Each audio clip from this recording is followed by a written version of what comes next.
안녕하십니까. 조세 전문 변호사 고성치입니다. 오늘의 주제는 절세 팁 부처님 손바닥이라는 내용입니다. 어제 전국 세무관서장 회의가 있었습니다. 그 자리에서 올해 세무조사 방침이 발표됐습니다. 주택 증여자에 대한 자금 출처 조사를 강화하겠다라는 게 핵심입니다. 많은 분들이 그 뉴스를 듣고 심장이 두근두근해진다고 합니다.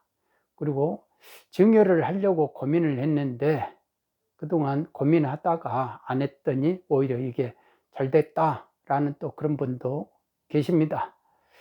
지금 서로가 희비의 쌍곡선이 이루어지고 있는 지금 형국입니다. 발표 내용을 보면요, 일단은 연소자가 고가주택을 증여받았다. 이러면은 이게 수증자죠.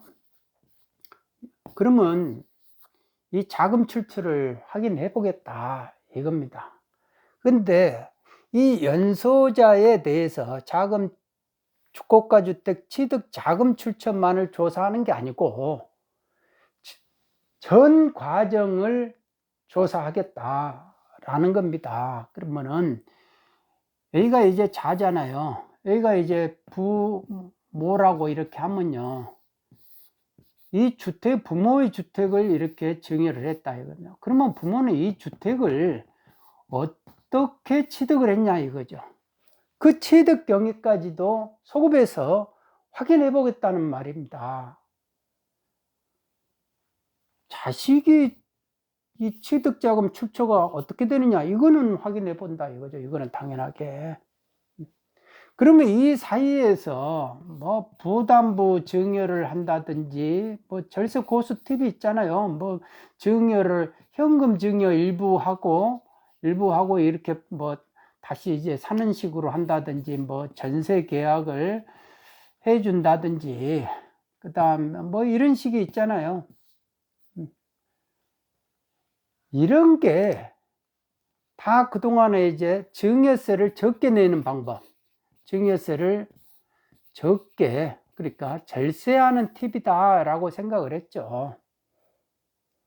그러니까 부모가 이게 10억짜리면은 10억에 대해서 증여세를 딱 내버리고 하는 것이 아니고 10억에 대해서 뭐 가령 이제 4억이다 이렇게 내버리는 게 아니고 한 1억이나 2억 내려고 이렇게 팁을 쓰다가 이런 부분들이 있다 이거죠. 그런데 이 부모까지 조사를 해버린다 하니까 지금 이런 것들이 아무 의미가 없어져 버리는 거 아닙니까?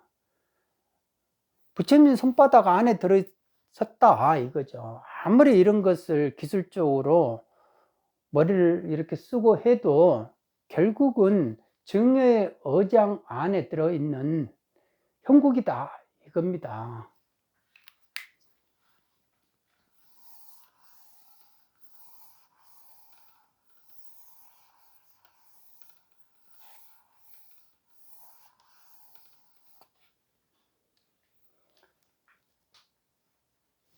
이런 게 참 힘들죠.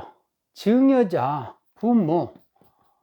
부모까지 이렇게 자가 이렇게 됐으면 주택을 하나 증여를 했는데 부모가 이 주택을 어떻게 취득을 했냐 원시적으로 보자 이렇게 되면은 막상 이제 자금 출처, 이쪽에도 자금 출처, 이쪽에도 자금 출처다 이거예요. 조성 경위가 어떻게 되느냐, 자금 출처 이렇게 나간다는 거 아닙니까?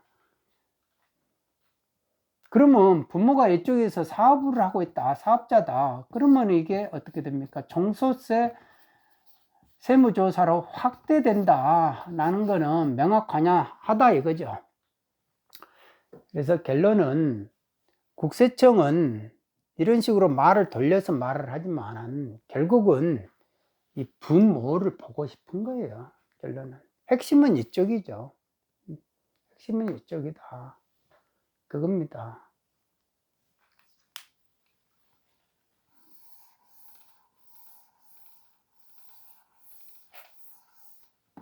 그래서 실제로 이런 조사가 나올 수 있어요. 증여세는 0인데 종소세는 뭐 가령 이제 10억이다 라는 식의, 이런 식의 과세 방식이 분명코 나올 겁니다. 막상 가서 증여세 자금 출처 조사를 했는데 사람들이 다 준비를 하고 있었기 때문에 0이 될 수 있어요. 근데 이쪽에서 본 자료를 가지고 그동안 세금을 우리한테 종소세 이만큼 냈는데 어떻게 해서 이 재산 취득이 이 정도 될 수 있느냐? 그러면 그동안 이거를 우리한테 탄로한 거 아니냐? 소득세 탄로한 거 아니냐? 한번 보고 싶다 이겁니다. 결론은, 핵심은 계좌를 떠들어 보고 싶은 거예요. 계좌. 네. 계좌를 추적하고 싶다 이거예요. 이게 세무조사의 목적이다 이겁니다. 결국은 세무조사라는 거는 계좌를 열어보는 거예요. 계좌를. 이게 핵심이죠.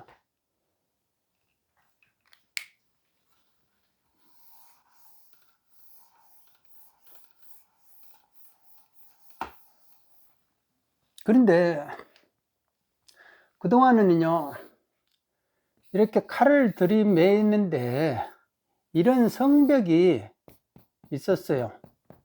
이 성벽이 뭐가 있었냐? 명백한 혐의가 있어야만이 이거를 뚫고 지나갈 수 있어요. 이 성을. 그게 이제 국세기본법이라는 단단한 성이 쳐 있었어요. 그래서 이 세무조사의 칼날이 이건 넘어가기가 쉽지가 않다 이겁니다. 결국은 이게 지금 세무조사는 전쟁이에요. 전쟁. 왜 그러냐면요, 조사 공무원들 스스로가 본인들이 전장에 나가는 사람이다 라고 표현을 해요. 그래가지고 총하고 칼을 우리한테 뺏지 마라, 우리 거 다 뺏어가지고 전장 나가라면 뭐 어떻게 싸우라는 말이냐, 이런 식이. 예전에 제가 2003년 2004년 때 그 부실과세에 대해서 이제 피드백 시스템에 해가지고 부실과세 한 부분에 대해서는 본인들이 뭔가는 책임감을 느껴야 되지 않느냐 라는 식의 이제 피드백 시스템을 만들 때, 그때 이제 조사 쪽의 사람들이 그런 볼멘소리를 하면서 그렇게 표현을 했거든요. 본인들이 전쟁에 나가는 장수들로 생각을 합니다. 그러니까 이분들이 세무조사를 하면은 전쟁을 하는 그런 식으로 달라붙는 거예요. 그러면 납세자도 전쟁을 하듯이 방어를 해야 될 거 아닙니까? 그런데 납세자한테는 큰 힘이 없어요. 왜? 국권의 앞에서 고개를 숙일 수밖에 없거든요. 그러니까 내가 떳떳하면은 그래 와서 할 수 있을 만큼 해봐라 라고 떳떳하면은 그렇게 되는데, 세금 앞에 떳떳할 사람, 사업자가 과연 있을 수 있느냐 라는 것 때문에 고개 숙이는 거죠. 그러다 보니까 이게 세무조사 칼날이 항시 넘어가려고 하는데, 다행히 국세기본법으로 이 성곽을 이렇게 딱 둘러쳐 가지고 막아주고 있었던 겁니다. 그래서 이걸 넘어가기가 쉽지가 않아요. 쉽지가 않으니까 법원도 이 부분에 대해서는 명백한 그 개념 정리를 해줘요. 해주는데 유일하게 좀 성곽이 부실한 부분이 있어요. 이 국세기본법으로 다 막지를 못하고 이쪽 여백을 상정법으로 막고 있는데, 이 부분을 뭘로 이렇게 치고 들어가려고 하느냐. 그러면 이제 이게 계좌 추적으로 할 수 있는, 이거를 갈 수 있는 방법이 이쪽으로 가면은 증여 추정 요건이라는 것 가지고 내가 증여세 세무조사를 하면 되겠다. 이게 상당히 국세청한테는 큰 무기가 되고 있다 이거죠. 그러니까 국세기본법을 우회해서 들어가는, 침투하는 이 무기가 된다 이거죠. 이 상정법의 증여 추정 규정이. 왜? 이렇게 해서 증여가 추정되니까 우리가 증여세 세무조사로 들어가겠다 라고 이렇게 하는 거예요. 국기법을 넘으려면 법인세 조사, 소득세 조사, 뭐 부가세 조사 이런 거 하려면 국기법으로만 가능해요. 이 성곽을 넘어가야 돼. 근데 이 똑같은 계좌 추적을 하는데 계좌 추적할 수 있는 또 다른 비결이 뭐냐면 이 상정법의 증여 추정이란 말입니다. 그러면 증여가 추정된다 라고 해가지고 들어갈 수 있다. 그러니까 제가 당시 하는 말이 부모 자식 간의 관계에서는 특수 관계자니까 이 사이에서 돈이 오고 가는 이런 거래는 다 증여로 추정한다, 이렇게 규정화가 돼 있다 이겁니다. 그래서 그런 거를 웬만해서는 하지 마시라 라고 한 거예요. 그래도 해야 될 이유가 있기 때문에 이제 절세의 고수들의 이제 팁을 받아가지고 증여를 했다라고 하는데, 지금 이 국세청이 이 방향으로 침투하겠다는 거예요. 지금 전국 간서장 회의를 해가지고 이 방향으로는 내가 이렇게 넘어가기가 쉽지 않으니까 우리가 공식적으로 이 방향으로 전력을 이쪽에다가 병력을 전부 다 투입을 해라, 이 방향으로 뚫고 들어가겠다 라고 하면은 이 성곽이 딱 이렇게 비어져 버리면은, 뚫어져 버리면은 모든 세무 공무원, 조사 공무원이 이렇게 들어가 버리는 거죠. 침투를 해가지고 다 계좌 추적 보는 거예요. 부모 계좌 추적, 자식 계좌 추적 다 본다 이거예요. 보게 되면은 우리가 저축 기간이 몇 년이라 했어요? 여기서 여기까지가 15년이에요. 15년. 국세청이 볼 수 있는 한도까지 보기만 하면은 잡힐 거는 잡힌다 이겁니다. 만일 10년 단위에서 이쪽에서 잡혔다 그러면은 이 본세하고 플러스 가산세하고 합해가지고 가산세가 더 많이 나올 수도 있어요. 본세보다. 배보다 배꼽이 클 수 있다 이겁니다. 10년 전 거를 잡혀버리면. 이 계좌를 열어보고 싶은, 이런 식으로 계좌를 열어보고 싶은 게 항시 국세청은 언제든지 열어보고 싶은 마음이 굴뚝 같았는데, 이 국세기본법 산성 때문에 못 넘어가지고 못 열어보고 있었는데, 이 증여라는 거를 통해 가지고 열어보고 싶다 이거예요. 그런데 이 이 산성을 또 못 넘어가면 상속의 길목에서는 이제 그게 이제 성곽이 착 저절로 열리니까 그때 이제 이렇게 다 볼 수 있는 거죠. 그런데 살아생전에 내가 볼 수 있는 거는 이쪽으로 침투를 하는 그 방법밖에 없다 이겁니다. 그런데 이쪽으로 우리가 하겠다라고 이렇게 공식적으로 국세청이 발표를 했다라는 겁니다. 그게 이제 납세자들한테는 이제 무섭다. 증여를 받았고 증여를 한 사람한테는 상당히 겁이 나는 이야기다라는 겁니다.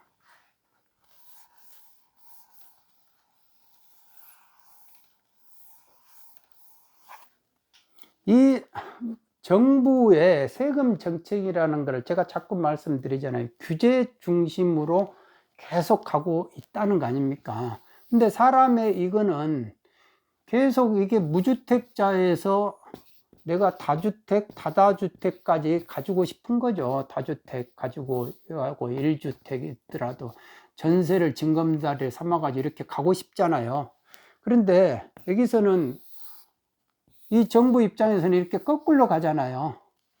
거꾸로 하지 마라. 다다주택 이거 하지 마라. 다주택 하지 마라. 1주택만 가져라. 될 수 있으면 월세 살아라 라는 식으로 이렇게 가잖아요. 그러기 위해서는 어떻게 하느냐, 이 사람들을 투기꾼으로 일단은 정리를 하잖아요. 투기꾼이다. 왜? 부동산 가지고 불로소득을 얻고 있다. 부동산을 가지고 남은 살기 바쁜데 이 부동산 가지고 돈을 벌고 있네. 그러니까 일단은 투기꾼이에요. 투기라는, 그러면 도대체 개념이 뭐냐, 내가 그동안 세금 안 낸 게 뭐가 있냐, 그런 소리 하지 말고, 그러니까 이 부분에 대해서 개념 정리하려고 하지 말고 일단은 투기꾼으로 정리하고 우리가 중과하겠다 이거 아니에요. 이쪽에서 내가 이렇게 선 근대에서 다주택 가지고 있는 사람들은 무조건 중과하겠다, 장특공 배제하겠다, 장특공 안 해주겠다 라는 식의 이제 정책을 쓰고 있는 거 아니에요. 그러니까 우리가 팔아라, 빨리. 내가 이거 중과를 더 심하게 할 수 있으니까 빨리 팔아라 라고 이렇게 유도를 했는데, 이게 이 사람들이 정부가 원하는 대로 이렇게 안 팔고 증여로 빠져나가 버렸잖아요. 이 울타리를 이렇게 말을 이렇게 몰았단 말입니다. 그래가지고 이 울타리 안으로 다 집어넣게끔 만들어가지고 여기다가 이제 종부세 폭탄을 던지면서까지도 팔아라 했는데 오히려 이렇게 울타리를 치고 나오는 말들이 있다 이거죠. 힘 있는 말들이. 그 사람들이 이제 증여로 갔다는 거 아닙니까? 그러면 이 정부가 이제 가장 큰 특징 중에 하나가 뭐냐면은 뭐든지 이제 부동산 대책을 내릴 때도 그게 이제 우리 7월 11일 이후에 70대책 이후에 7월 11일 이후에 단기 임대주택을 장기로 전환하는 경우 이거는 세제 혜택 안 주겠다 이거요. 그런데 법이 만들어지지도 않았어요. 법령이. 나중에 법령을 만들어 가지고 이렇게 소급해 가지고 소득세법하고 이런 것들 저축법을 다 바꿔 가지고 7월 11일 이후에 이런 식으로 전환하는 경우는 안 해준다. 세제 혜택을. 이런 식으로 소급입법을 만들어 버려요. 그러니까 이 소급입법 만드는데 전혀 주저함이 없는 사람들이다 이거죠. 그런 의지를 가졌어요. 그러니까 이 증여 이 부분들에 대해서는 한마디로 말해서 이 정부는 내 말 안 들으면은 그거에 대해서 뭔가가 페널티를 주겠다. 밉다 이거예요. 그러면 절대 내가 혜택 안 주고 어떤 식으로든지 응징을 한다. 라는 이 표현을, 의사 표현을 이렇게 소급 입법까지 만들어가면서도 했다 이겁니다. 그러니까 내 의사를 확실히 알아라. 내가 보내는 시그널을 그대로 받아들여라. 무섭게 받아들여라. 나는 법도 소급 입법 만들어버릴 수 있다. 그렇게 해서 어떻게든지 내가 목적을 달성한다. 라는 식이에요. 그러면 증여를 했다 이거예요. 증여하는 사람들이 말을 안 듣고 삐져나갔다 이거예요. 안에서 가둬가지고 물건만 빼내라는데 사람이 이렇게 착 치고 나왔다. 그러면은 가만히 안 놔두겠다 이거죠, 결국은. 그러면 이쪽에서 빠져나간 사람들은 이제 이 울타리 밖을 나가는 이제 사람들이잖아요. 그러면 이 사람들을 잡아라. 잡아라 이거예요. 잡아라.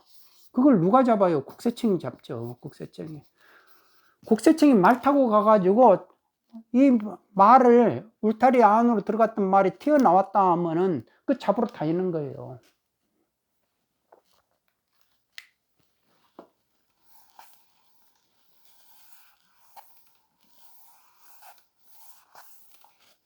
그래서 이렇게 몰았는데 여기가 이제 물이에요. 강물.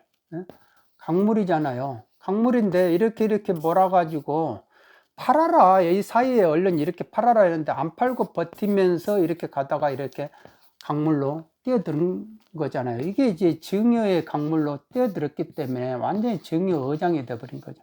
그래서 국세청이 여기다가 이제 낚시줄을 던지든지 그물을 던지든지 간에 이제 시간 남으면 한다고 제가 그랬잖아요. 시간 남으면 한다. 그게 뭐냐? 자금 출처 조사다 이거죠. 자금 출처 조사. 자금 출처 조사라는 거는 이게 세법에 없어요. 이 용어는 없으니까 이게 증여세 조사해야 되거든요. 증여세 세무조사해야 되니까 증여세 세무조사를 하려면 증여세 납세 의무가 성립이 돼야 되죠. 납세 의무. 납세 의무가 성립되려면 뭘로 납세 의무가 돼야 돼? 증여가 있는지를 확인을 해야 되는 거예요. 그런데 그거를 나가봐야 증여인지 아닌지 아니까 일단은 나가기 위해서는 증여 추정이라는 규정을 써야 돼요. 그러니까 직계존비속간에 무슨 법률행위가 양도가 있으면은 그거에 대해서 우리가 그 증여로 추정을 한다 이거예요. 그러면 거기서 이제 양도라는 표현이 있어요. 세법상의 양도라는 건 대가를 주고 뭐를 받는 거를 말을 하거든요. 네? 그러니까 그런데 이제 이 양도에는 그 금전 대여행이든지 금전이 지급된 거 이런 거를 다 포함한 규정으로 이상하게 해석하는 경향이 있어요. 이거는 불복을 해야 됩니다. 그러니까 그리고 이제 증여 추정을 하려면 요 규정에서 뭐든지 법률 규정이 있으면 이게 이제 사실관계가 있잖아요. 사실관계가 있으면 이 법률 규정에 포섭이 돼야만이 법률 요건이 성립이 되는 거고 요건이 충족이 되고 요건이 충족되면 효과가 나와요. 효과라는 거는 이제 결국은 증여세 납세 의무가 성립된다 이거 아닙니까? 그러니까 이 포섭의 과정이 필요해요.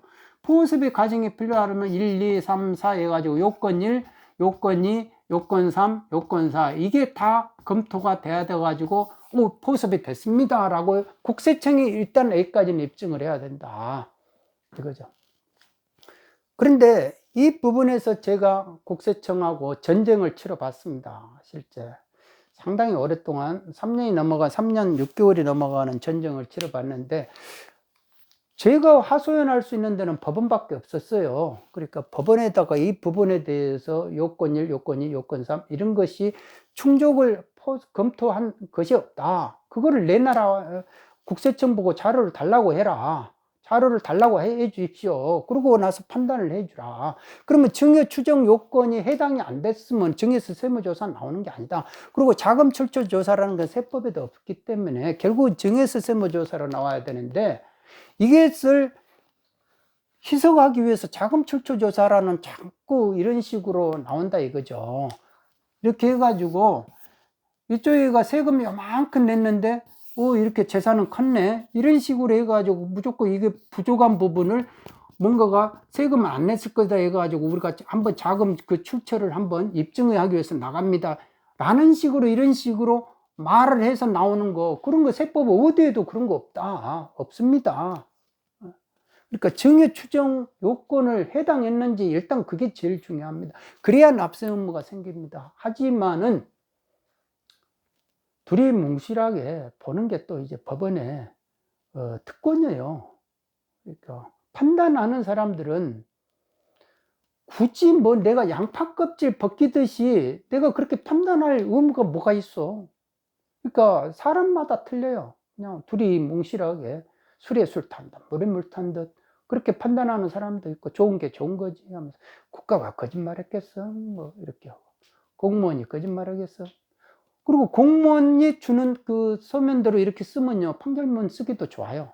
실제 그렇습니다. 그래서 이제 100% 기각면들이 훨씬 많고 인용해 주는 사람들이 과세처분 취소한다. 그렇게 하려면 본인이 처음부터 끝까지 다 이거는 국세청이 이 주장은 이렇게 해서 안 맞고 이 주장은 이렇게 해서 안 맞고 이 주장은 이렇게 그러니까 그게 이제 본인들이 실력이 팡팡해 가지고 딱 그런 걸 탁탁탁 이렇게 제거할 수 있는 그런 게 이제 시각이 트여 있어야 가능하죠. 그런데 이제 그 역할을 변호사가 해줘야 되는데 전체적으로 양파 껍질 벗기듯이 이렇게 하지를 않는다. 그러죠. 그런데 이제 사법적 판단이라는 거는 그렇게 양파 껍질 벗겨가면서 해줘야만이 되는 것 아니냐. 그런 거죠. 그런데 현실은 그렇게 잘 안 된다.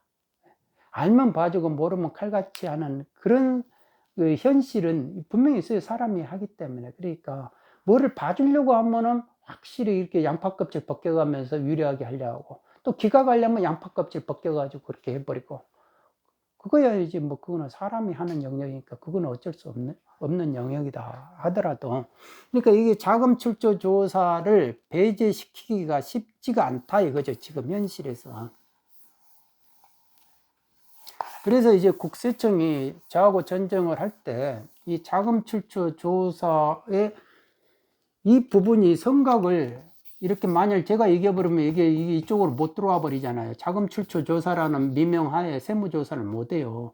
그러니까 이거는 이제 국세청 차원에서 이제 많은 사람들이 노력을 하더라고요. 노력을 하는데 제가 이제 힘이 붙여가지고 밀렸다는 거죠. 그렇지만 그 다음 사람들이 또 이런 부분을 한번 성각에 대해서 다시 한번 막아가지고 다시 한번 붙어봐야 된다. 이제 앞으로 나올 소송들 불복들이 전부 다 이런 자금 출처 조사에 의해 가지고 세무조사가 이루어져 가지고 과세처분이 되고 증여세가 0이고 종소세가 뭐 10억이 된다든지 증여세가 5억이고 뭐 종소세가 10억이 된다. 그러니까 종소세까지 분명코 확대될 수 있다 이겁니다. 그러니까 그런 부분들에 있어서는 결국은 불복으로 가야 된다. 불복으로 가야 돼 가지고 다시 한번 이 부분에 대해서 개념 정리를 해 봐야 되고 세무조사를 나올 때 결국은 전쟁을 하러 나온 사람한테 우리가 협상하자. 협상하자. 이만큼만 당신이 봐주면 내가 인정을 할게. 이게 안 된다 이거예요. 그러니까 분명코 그런 부분이 있어요. 세무 공무원이잖아요. 세무 공무원은 재량이 있어요. 재량이 있고, 공무원은 이거는 재량 여지가 없어요. 만일 이게 남용을 하면 안 되니까. 그러니까 이만큼 과세를 해야 될 부분이 있는데, 이거를 과세 안 하면 어떻게 됩니까? 징계를 받죠. 그런데 이 부분은 내가 보니까 사실 판단 문제예요. 그러니까 믿어주세요 라고 하는 건 내가 믿을 수도 있고 안 믿을 수도 있는 거예요. 이 부분은. 그러니까 이 부분 가지고 이제 협상을 하는 거죠. 밀고 당기고 찔고 당기고. 그러니까 이 부분에서 애기는 이제 알면 봐주고 모르면 칼같이 하는 영역이에요. 이게 사실 판단의 문제니까. 예. 이게 재량에 주어진다 이건 아닙니까? 그러니까 사람이 하는 일이다 보니까 이런 부분들. 근데 막상 보면은 불복으로 가게 되면 이 부분이 거품으로 판명될 수 되는 경우가 적지 않다 이겁니다. 그러니까 조사 때는 내가 이 사람한테도 뭐 대리인한테도 줄 만큼 주고 뭐를 했는데도 뭔가가 이제 찝찝해서 불복하다 보면 나중에 이런 부분들이 다 거품으로 판명되는 경우도 있다라는 겁니다. 그러니까 조사가 일단 나오면 전쟁이다라는 겁니다. 그러니까 참 희생이 일단은 고통스럽습니다. 그러니까 이런 부분들을 항상 혼자 이렇게 견디는 것은 쉬운 일이 아니다라는 겁니다. 오늘은 여기까지만 하겠습니다. 건강을 잘 챙기시기 바랍니다. 특히 이 심장이 두근두근 해가지고 이 심장이 놀라면은 몸이 계속 아프거든요. 그러니까 이런 부분들을 우리가 스스로가 잘 이렇게 관리를 해야 됩니다. 내 건강 잃어가면서 이 돈을 지킨다는 것은 별 의미가 없어요.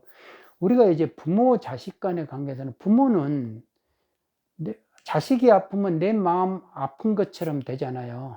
그리고 내 재산 다 없애가면서 자식이 아픈 거를 낫게끔 하려고 그래요. 근데 자식은요, 부모님이 아팠다 하면은 그냥 뭐 아픈갑다 이렇게 생각하는 거. 그리고 내 재산을 다 내놓고 부모 건강을 이렇게 아픈 거를 고치려 안 한다 이거예요. 그냥 어차피 시간 되면 돌아가실 건데 왜 그렇게 돈을 많이 쓰려고 하나 하면서 어디 요양원 보내려고 뭐 이런 거.